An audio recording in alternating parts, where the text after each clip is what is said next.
Hello student, मैं मनीष कुमार आपका एक बार फिर से स्वागत करता हूं। आइए इस नया वीडियो में हम लोग क्लास 10th का एनसीईआरटी मैथ का सॉल्यूशन हम देख रहे हैं प्रश्नावली 8 का। कल हम लोग प्रश्नावली 8 में है त्रिकोणमिति का परिचय, ट्रिगोनोमेट्री। इसमें हम लोग इनके अनुपात के बारे में देख लिए थे, कोण के बारे में देख लिए थे अच्छी तरह से। आज हम लोग 8.1 एक्सरसाइज से पहले का उदाहरण देखते हैं। आइए उदाहरण नंबर 1 है। उदाहरण नंबर 1 को देख रहे हैं। यदि tan a बराबर 4/3 तो कोण a के अंत त्रिकोणमितीय अनुपात ज्ञात कीजिए। आइए इस सभी त्रिकोणमितीय अनुपात ज्ञात कीजिए और किस कोण के बारे में, a कोण की बात। आइए सबसे पहले हम लोग त्रिभुज बना लेते हैं। और एक चीज बताए थे, त्रिकोणमिति में हम लोग कौन सा त्रिभुज पढ़ते हैं? समकोण त्रिभुज ए बी सी। अब जिस कोण की बात करें उस कोण को सिर्फ 90 नहीं लेना है। जैसे कोण ए की बात हो रही है तो सिर्फ एक कोण को 90 नहीं लेना है, बाद बाकी ले रहे हैं। यहाँ पर हम लोग कोण सी को 90 ले रहे हैं। तो इस कोण की बात हो रही है। अब इस कोण की बात होगा, इस कोण के सामने की भुजा लंब होगा। बताइए इसके सामने क्या है? बीसी। तो ये आपका लंब हो जाए। और कर्ण आप जानते हैं कि 90 के सामने कर्ण, और कर्ण फिक्स होता है। जब ये कर्ण ये लंब, तो ये क्या हो जाएगा? आधार। इसके अनुसार हम लोग अब करेंगे। और रिलेशन क्या दिया हुआ है? tan a। और tan a बराबर दिया हुआ है 4/3। और आप लोग जानते हैं tan a बराबर होता है लंब बटे आधार। और इस बट्टा का मतलब होता है अनुपात, लंब अनुपात आधार। अब देखिए कहने का मतलब हो गया tan a इसका अनुपात दिया हुआ है लंब अनुपात आधार। अब देखिए लंब ये हो गया, आधार ये हो गया, तो यही लंब हो गया, ये आधार हो गया। तो बताइए लंब के जगह पर आप क्या लिखिएगा? 4/3 है ना। तो ये दिया हुआ आपको 4/3। अब बताइए ये 4 आपका लंब हो गया, ये आपका लंब का काम करेगा और ये अनुपात में आधार का काम करेगा। जब हम किसी अनुपात का हटाते हैं, मान में लाते हैं, अनुपात को हटा के उसका वैल्यू लाते हैं, मान लाते हैं, तो उसमें एक कांस्टेंट से गुना करते हैं। या तो x से दोनों में गुना कर दीजिए, या 100 से कीजिएगा तो दोनों में कीजिए, k से कीजिएगा तो k से कीजिए। अब बताइए लंब, तो यहाँ पर लंब किताब में दिया हुआ k, तो k से गुना कर दीजिए 4k। आधार हो जाएगा आपको 3k। तो बताइए यहाँ लंब क्या दीजिएगा? 4k, और आधार यहाँ पे क्या दीजिएगा? 3k। अब क्या पूछा जा रहा है? अनुपात, अन्य त्रिकोणमितीय अनुपात। टोटल कितना अनुपात बताए थे? 6 गो। तो 10 दे दिया है, तो आप बताइए क्या सब होगा? साइन a पूछा जा रहा है, कॉस a पूछा जा रहा है, 10 तो दिया हुआ है, कॉट a पूछा जा रहा है, सेक a पूछा जा रहा है, कॉसेक a पूछा जा रहा है। आइए सभी का मान, लंब हो गया, आधार हो गया, और साइन ए आप लोग जानते हैं लंब बटे कर्ण, लंब बटे कर्ण। अब बताइए यहाँ पर लंब तो आपको 3k दिया हुआ है, लेकिन कर्ण नहीं पता है, तो कर्ण निकाल दीजिए। इस त्रिभुज में हम लोग पाइथागोरस, कल बताए थे पाइथागोरस परिमेय में यूज होगा। पाइथागोरस परिमेय से कर्ण बराबर होता है लंब का स्क्वायर जोड़ आधार का स्क्वायर रूट अंडर। लंब आपका यहाँ पे क्या दिया है? 4k का स्क्वायर जोड़ 3k का स्क्वायर रूट अंडर 16k का स्क्वायर जोड़ 9k का स्क्वायर, और 16 9 को जोड़िएगा 25k, और इसका वर्गमूल हो जाएगा 5k। इसमें देखिए प्लस माइनस होगा, और प्लस माइनस देखिए वर्गमूल उधर जाता है तो क्या होता है? वर्गमूल जब किसी चीज का निकलता है तो प्लस माइनस में होता है। प्लस माइनस क्यों नहीं लिए यहाँ पर? क्या, क्योंकि यहाँ कर्ण है और ये कर्ण की क्या निकाले हैं, लंबाई, और लंबाई अपने आप में क्या होता है, दूरी, और दूरी कभी भी ऋणात्मक नहीं होता, इसीलिए हम लोग यहाँ माइनस नहीं लिए हैं, क्या लिए हैं, प्लस में। तो कर्ण आपका हो गया 5 की। अब आइए आपका जो भी अन्य अनुपात बच गया है 5 को, इसको हम लोग निकाल देंगे। साइन ए बराबर लंब बटे कर्ण, लंब आपका क्या दिया हुआ है 4 के, और कर्ण क्या निकाल लिए हैं 5 के से के काट दिए तो 4 बटे 5। कोस ए बराबर क्या होता है, आधार बटे कर्ण, आधार बटे कर्ण, आधार आपका क्या है 3 के, कर्ण आप क्या निकाले हैं 5 के से के कट गया, क्या हो गया कोस से 3 बटे 5। कोट क्या होता है, टेन होता है लंब बटे आधार, उसका उल्टा हो जाएगा आधार बटे लंब, आधार बटे लंब। आधार क्या है आपका 3 के, लंब क्या है आपका 4 के से के कट गया 3 बटे 4। सेक कोस का उल्टा होता है, और कोस क्या होता है आधार बटे कर्ण, तो उल्टा क्या होगा कर्ण बटे आधार। तो बताइए कर्ण क्या निकाले हैं 5 के, और आधार क्या है 3 के से के कट गया 5 बटे 3। और कोशे के क्या होता है साइन का उल्टा, साइन लंब बटे कर्ण, तो कोशिश क्या होगा कर्ण बटे लंब। तो कर्ण आपका क्या निकाला है 5 बटे के, और लंब आपका क्या है 4 के से के कट गया, क्या हो गया 5 बटे। यही अन्य त्रिकोणमितीय 5 अनुपात है जो कि इसका उत्तर हो गया। आइए अब हम लोग उदाहरण नंबर 2 देखते हैं। आइए हम लोग उदाहरण 2 देखते हैं।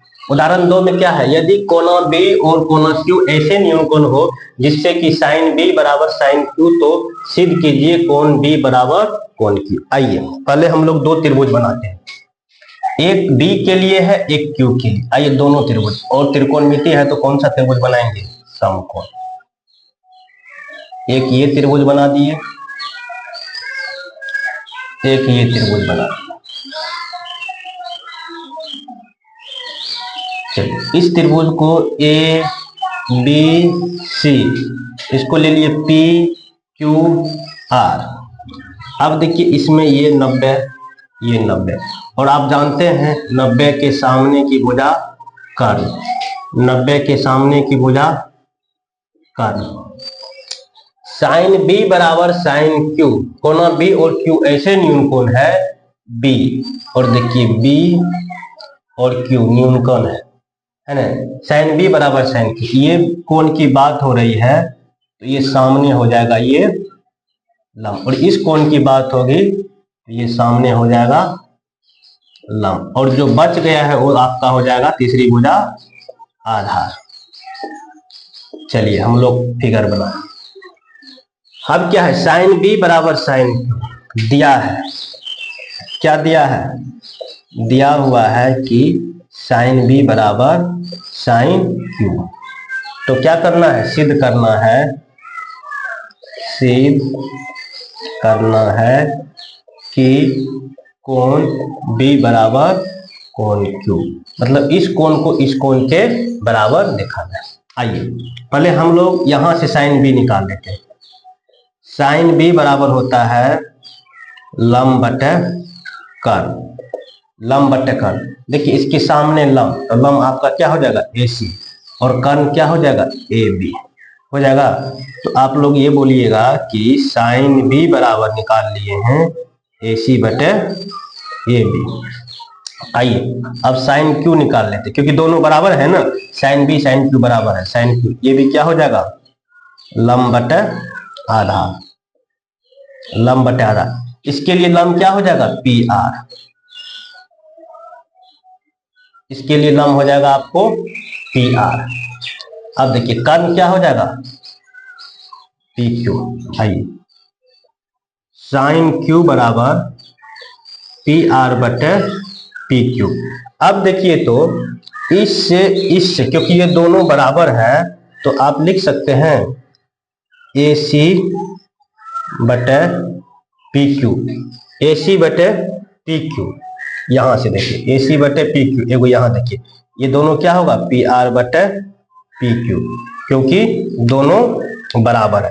अब क्या करते हैं, इस वैल्यू को यहां ले आते हैं और इस वैल्यू को वहां ले जाते हैं, तो क्या हो जाएगा, AC पी आर को नीचे ले आइए, पी आर, और देखिए पी क्यू किसके जगह पा जाएगा, पी आर की जगह।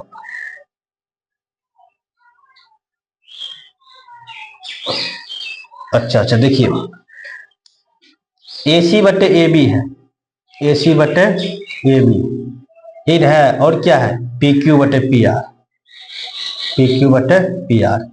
इस पी क्यू को यहां लाते हैं, ए बी को यहां लाते हैं, ले जाते हैं, AC बटे क्या हो जाएगा, पी क्यू बराबर, इस ए बी को वहां ले जाइए तो क्या हो जाएगा, ए बी बटे, ये ए बी चल जाएगा वहां और नीचे क्या बच जाएगा, पी आर। इसको मान लेते हैं कि इस समीकरण को मानते हैं एक, AC बटे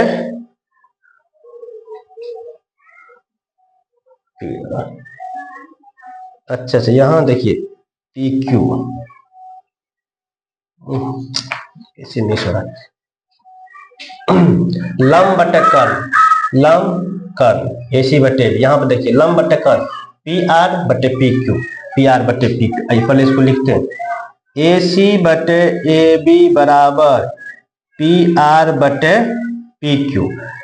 इस ए बी को यहां लाएंगे, पी आर को यहां लाएंगे, तो AC बटे पी आर बराबर ए बी बटे पी क्यू, ये दोनों बराबर है तो इसको मान लेते हैं कि इस समीकरण में AC बटे पी आर, AC बटे पी आर, ए बी बटे पी क्यू, इस समीकरण को एक मान लिया। अब देखिए तो ये इसके भी बराबर है, ये इसके भी बराबर, दोनों के बराबर है, तो आप यहां पे लिख सकते हैं कि AC बराबर AC बटे पी आर बराबर के।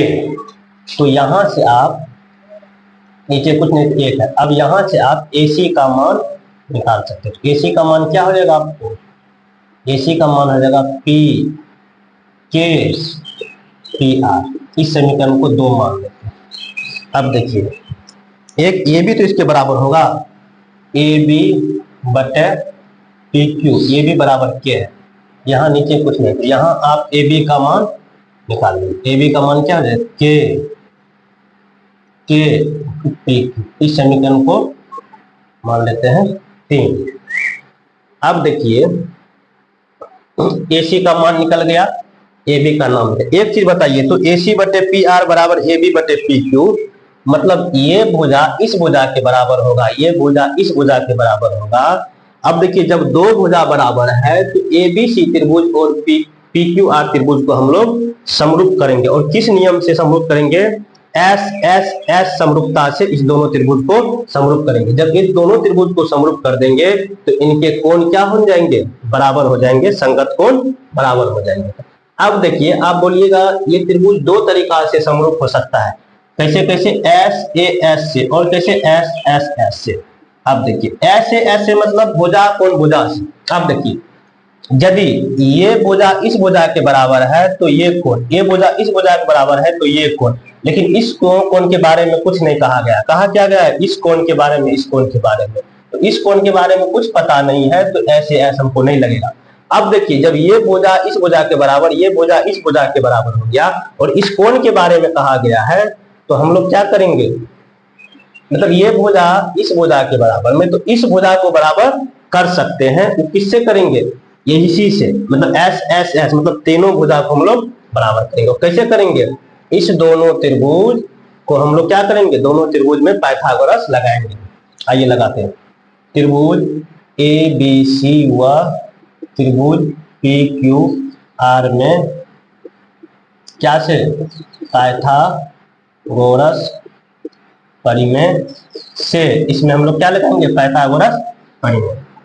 आइए त्रिभुज ABC के लिए, ABC में यदि आप लगाइएगा पाइथागोरस, यहाँ देखिए कर्ण क्या है, AB, तो AB का स्क्वायर बराबर हो जाएगा, AB का स्क्वायर बराबर हो जाएगा लंब AC का स्क्वायर जोड़ BC का स्क्वायर। अब सभी का मान बताइए। अब बताइए तो AB, यहां पर आप AC और AB का मान, तो यहां पर आप AB का मान क्या है, K पी क्यू, तो इसका क्या हो जाएगा स्क्वायर ए सी जोड़ बी सी का मान,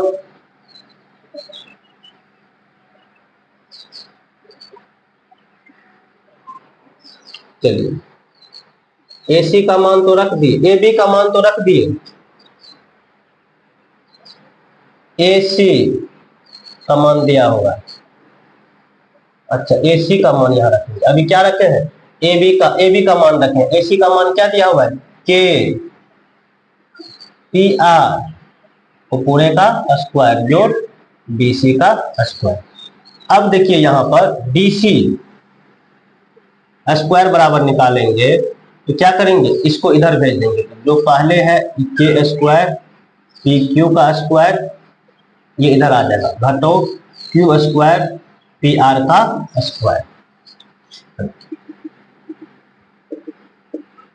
बी सी स्क्वायर बराबर के स्क्वायर कॉमन लेंगे तो यहाँ क्या बचेगा, पी क्यू का स्क्वायर घटो पी आर का स्क्वायर, इसको उधर करेंगे वर्गमूल, तो बी सी बराबर क्या हो जाएगा, इस पूरे पर वर्गमूल के का स्क्वायर पी क्यू का स्क्वायर घटो पी आर का स्क्वायर, इस पूरे पर वर्गमूल लग जाएगा।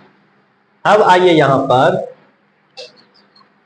अब देखिए ये तो ए भी का हो गया, अब इस त्रिभुज के लिए ये जो लिखे हैं इस त्रिभुज के लिए, अब इस त्रिभुज के पाइथागोरस लगाएंगे तो क्या हो जाएगा, कर्ण क्या है पी क्यू, तो पी क्यू का स्क्वायर बराबर हो जाएगा लंब पी आर का स्क्वायर जोड़ आर क्यू का स्क्वायर, आर क्यू का स्क्वायर। आइए अब यहां पर देखिए आप पी क्यू का, यहां पर देखिए, यहां पर हम क्या इस समीकरण को, ये समीकरण को 3 माने थे ना, चलिए इस समीकरण को 4 मान लेते हैं, इस समीकरण को 5 मान लेते हैं। आइए तो यहाँ पे क्या लिखिएगा, बी सी बराबर के स्क्वायर, अब देखिए पी क्यू का मान बढ़े, पी क्यू का मान क्या है पी आर का स्क्वायर जोड़ आर क्यू का स्क्वायर माइनस पी आर का स्क्वायर।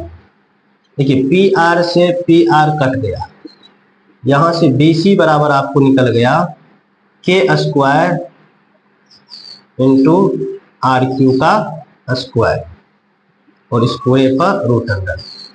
अब देखिए यहां से बी सी बराबर हो जाएगा आपका, दोनों का रूट हट जाएगा, क्यू इंटू आर क्यू, ये हो जाएगा। इस समीकरण को आप 6 मान लीजिए। अब देखिए समीकरण 1 एवं 6 से, समीकरण यहां लिखते हैं, समीकरण 1 एवं 6 से, समीकरण 1 एवं 6 से आप देखिए, समीकरण 1 देखिए क्या है, ए सी बटे पी आर, ए सी बटे पी आर।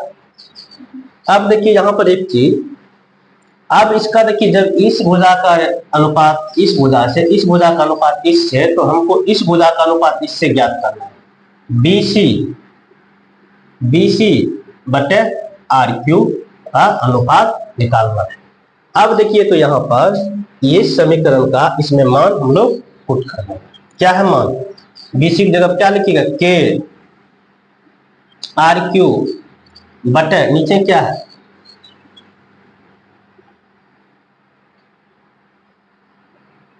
नीचे क्या है, नीचे भी आर क्यू है, और ये कहां से आया है, ये आया आपको, ये मान आपको आया है समीकरण 6 से, इसको काटिए, इससे इसको काटिए तो बी सी बटे आर क्यू बराबर आपको क्या निकल जाएगा के, इस समीकरण को आप मान लीजिए 7। अब देखिए यहाँ पर समीकरण 1 एवं 7 से, समीकरण 1 क्या है, ए सी बटे पी आर बराबर ए बी बटे पी क्यू, ए बी बटे पी क्यू, और ये बराबर क्या है के, और के का मान आप क्या निकाले हैं बी सी बटे आर क्यू, बी सी बटे क्या निकाले हैं बी सी बटे आर क्यू निकाले। अब क्या कह सकते हैं इसमें, ए सी बटे पी आर, ए सी बटे पी आर मतलब ये भुजा इस भुजा के बराबर, ए बी बटे पी क्यू, ई भुजा के बराबर बी सी बटे क्यू आर, बी सी बटे क्यू आर बोले कि आर क्यू, इस भुजा के बराबर। तो आप कह सकते हैं अतः भुजा भुजा भुजा समरूपता से, भुजा भुजा समरूपता से त्रिभुज त्रिभुज ए बी सी समरूप हो गया त्रिभुज पी क्यू आर के। जब दोनों त्रिभुज बराबर हो गया तो आप कह सकते हैं, इसलिए क्या कह सकते हैं, इसलिए इनके संगत कोण समान होंगे, और इसीलिए कोण संगत कोण बराबर होंगे तो कोण बी कोण क्यू के बराबर होंगे, कोण ए कोण पी के बराबर होंगे, और ये कोण 90। इसीलिए आप कह सकते हैं कोण क्या, कोण बी बराबर कोण क्यू। यही तो सिद्ध करना था, यही प्रूव हो गया। आज हम लोग क्लास 10 का प्रश्नावली 8 का उदाहरण 1 और 2 को अच्छी तरह से देख लिए हैं। अगले वीडियो में हम लोग उदाहरण अगला से देखेंगे। यदि ये वीडियो आप लोगों को पसंद आए, कुछ सीखने को मिल रहा है, तो दोस्तों के साथ जरूर शेयर कीजिएगा कि आप लोगों के दोस्तों को भी कुछ मदद मिल जाए। धन्यवाद।